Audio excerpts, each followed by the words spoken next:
Selamat pagi para netizen dimanapun kita berada, salam inspirasi bagi kita semua ya. Projo mengatakan kalau sampai Jokowi ini diganggu terus oleh PDIP, bukan tidak mungkin ya, PDIP ini akan dihancurkan oleh Jokowi. Ngeri pada akhirnya ya, pembahasan ini ngeri-ngeri sedap. Saya kira pendukung-pendukung Jokowi sudah banyak mengatakan ya, politik dari Jokowi itu halus ya, santai, slow, mematikan. Ya, kabarnya begitu kan. Tapi kita lihat saja PDIP ini partai politik, Bro. Ya. Partai politik itu yang menguasai di negara kita. Artinya apa? Artinya siapapun yang kemudian menjadi partai politik di situ begitu kan ya.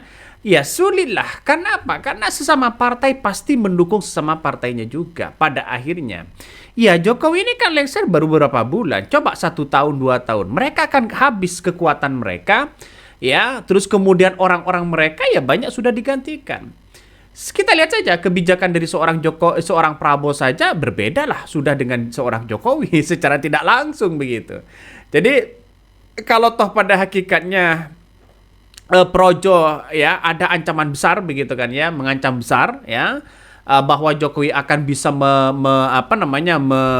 menghancurkan PDIP, saya kira hanya omon-omon aja. Kenapa? Ya ini komentar dari Guntur Romli.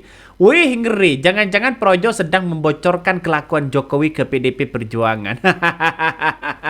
Saya ingin tahu kepentingannya apa saya mengutus untuk itu, kepentingannya apa, coba logikanya. jadi tidak ada Saya itu udah diem loh ya, difitnah saya diem, dicela saya diem, dijelekan saya diem, dimaki-maki saya diem, saya ngalah terus loh, tapi ada batasnya ya. Iya kan, pada akhirnya kan ngeri-ngeri sedap begitu ya. Pada akhirnya ngeri-ngeri sedap. Coba kita lihat saja, justru ya menurut saya apa yang kemudian kita lihat kader PDIP dengan Bobby santai-santai aja kok.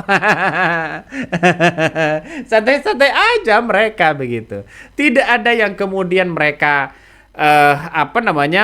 emosi dan sebagainya begitu. Tapi ya Jokowi sendiri sudah terjebak dengan pola-pola yang kemudian PDIP hari ini muncul begitu. Kenapa Bang? Ya kita lihat saja.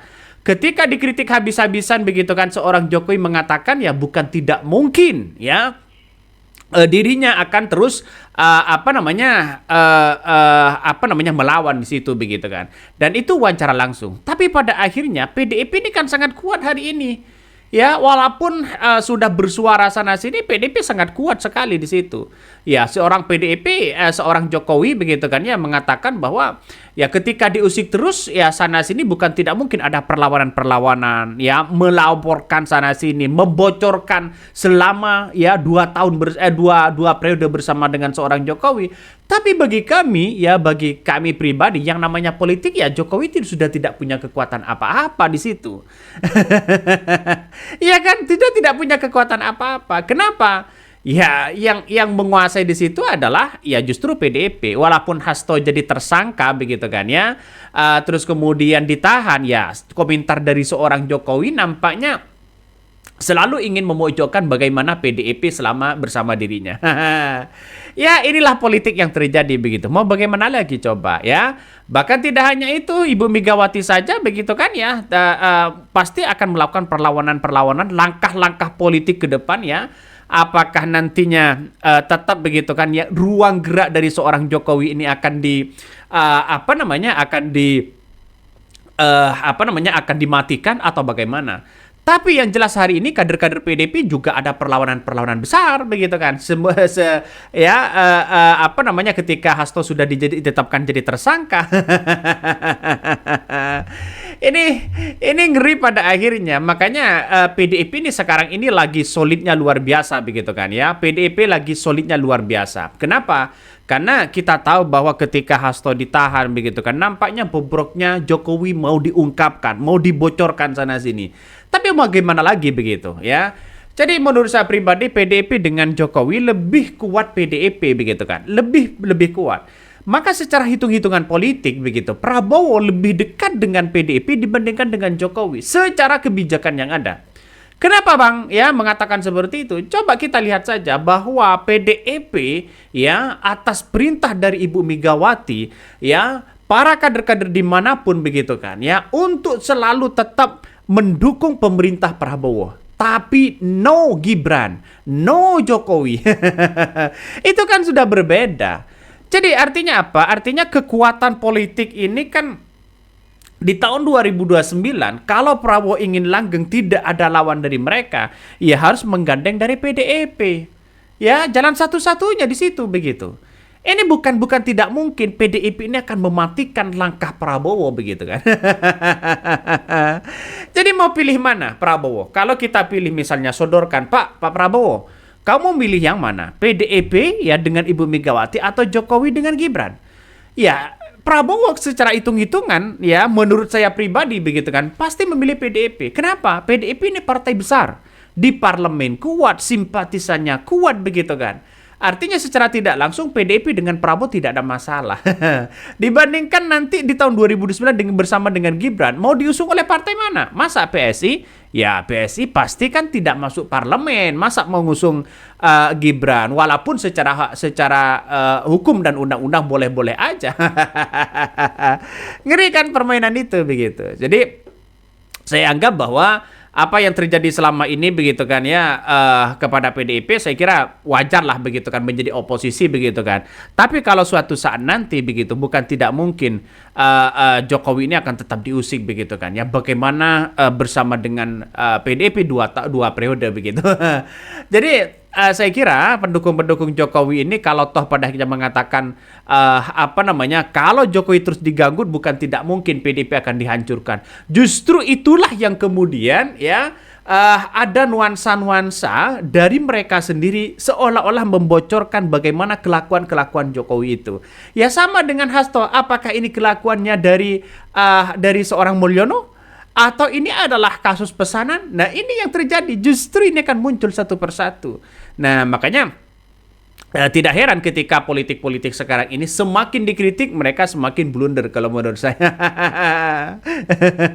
Jadi saya kira inilah yang terjadi begitu kan ya, perdebatan panjang sebenarnya. Coba kita baca komentar dari netizennya. Yang hancurkan Jokowi bukan PDIP ya, tapi siapa? Orba. Lebih baik hancurkan Mulyono Projo dibandingkan dengan PDIP dihancurkan. Setuju nggak? Ini komentar dari netizen ya.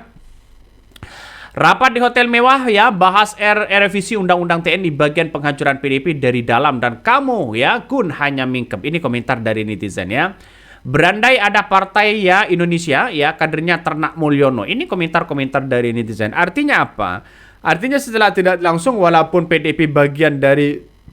Jokowi itu bagian dari PDIP dulu di 2 periode, karena nampaknya sekarang itu adalah pecah kongsi. Itulah politik yang terjadi begitu kan. Jadi bukan tidak mungkin pertarungan di tahun 2029 itu adalah Prabowo begitu kan ya bersama dengan Gibran. Nah, kalau Prabowo dengan Gibran ya lawan mereka ini sangat luar biasa begitu. Ya Gibran didukung oleh Golkar misalnya, terus kemudian didukung oleh PSI begitu kan. Ya sedangkan Prabowo bersama dengan AHY. Ini kan nampaknya sudah tanda-tandanya seperti itu begitu. Kenapa?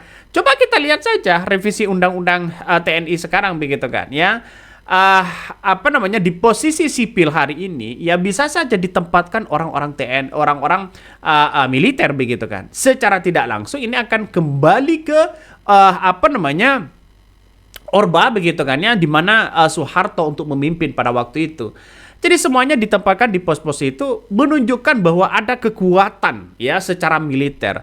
Tapi bukan tidak mungkin ada rentan juga pada hakikatnya kembali ke otoritarian yang ada.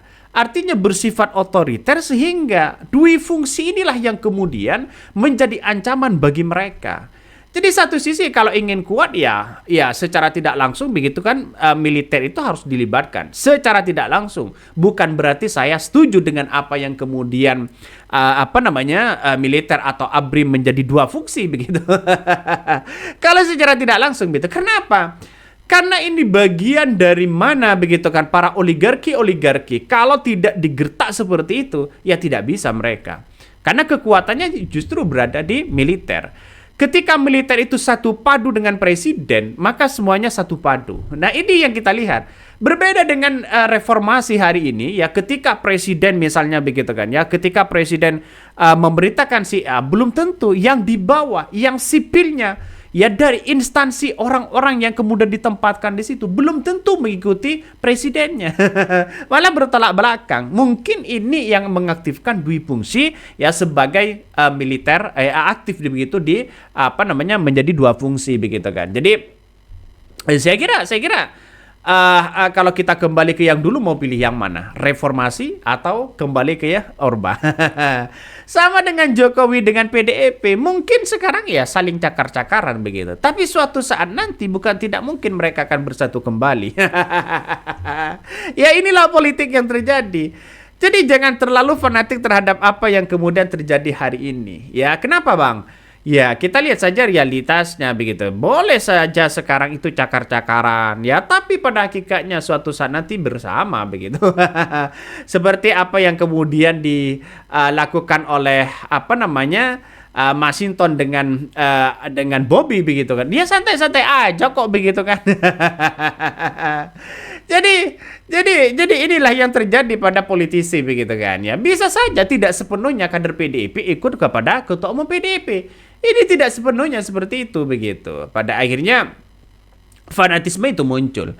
Makanya kalau toh pada akhirnya Jokowi ingin menghancurkan PDIP misalnya begitu kan lewat dengan karena Jokowi terlalu diganggu, saya kira hal-hal yang omon-omon begitu tidak mungkin. Karena apa? Karena kekuatan PDIP ini sekarang ini berada di atas Jokowi begitu.